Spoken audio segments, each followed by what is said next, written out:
kita percaya aja sama Allah karena Allah maha baik. Itu aja yang kita jalanin. Walaupun tetap sakit, walaupun tetap kecewa, walaupun tetap terluka, walaupun tetap menangis. Tapi gak usah terburu-buru untuk menyimpulkan apa maksud dari takdir ini. Jalanin aja dulu. Nanti juga akan kebuka sedikit demi sedikit. Jadi challenge-nya kita dalam menghadapi takdir itu adalah sabar ngejalanin sampai kita ngerti. Dan setiap takdir punya usianya sendiri-sendiri. Ada yang butuh 1 bulan untuk ngerti, ada yang butuh 1 tahun untuk ngerti, ada yang butuh 10 tahun untuk ngerti. Setiap takdir itu punya usianya sendiri-sendiri. Takdir jodoh kita punya usia, takdir rezeki kita punya usia, takdir kesehatan kita punya usia, takdir keluarga kita punya usia. Semuanya itu ada jangka waktunya sendiri-sendiri. Likulli syai'in ajaluh. Segala sesuatu itu ada ajalnya, ada usianya. Maka bersabarlah sampai semuanya menjadi jelas.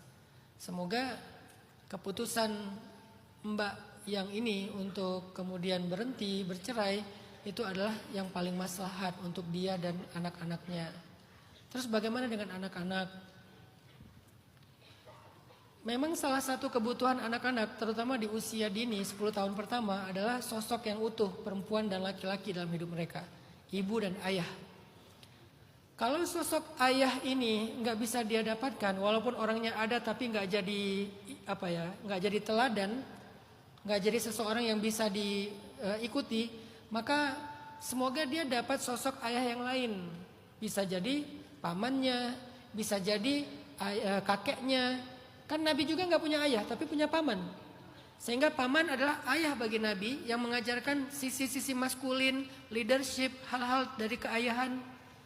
Begitu juga kalau nggak punya ibu, mudah-mudahan dapat ibu yang lain seperti neneknya, bibinya dalam keluarga mereka. Itulah fungsi silaturahim itu biar kayak gitu.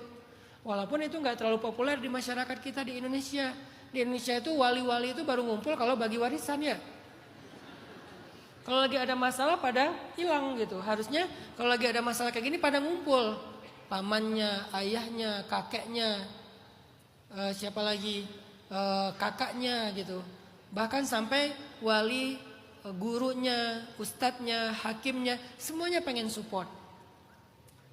Jadi nggak harus selalu fungsi dari ayah itu dilakukan oleh ayah. Kadang dengan kondisi-kondisi tertentu dilakukan oleh ayah-ayah dalam peran yang lain, paman ataupun kakek. Kalau nggak ada pun nanti semoga dapat guru yang tepat buat anak ini, yang bisa mengajarkan sisi-sisi kemaskulinan kepada dia supaya dia tumbuh secara seimbang antara sisi ibu dan sisi ayah. Allahu a'lam.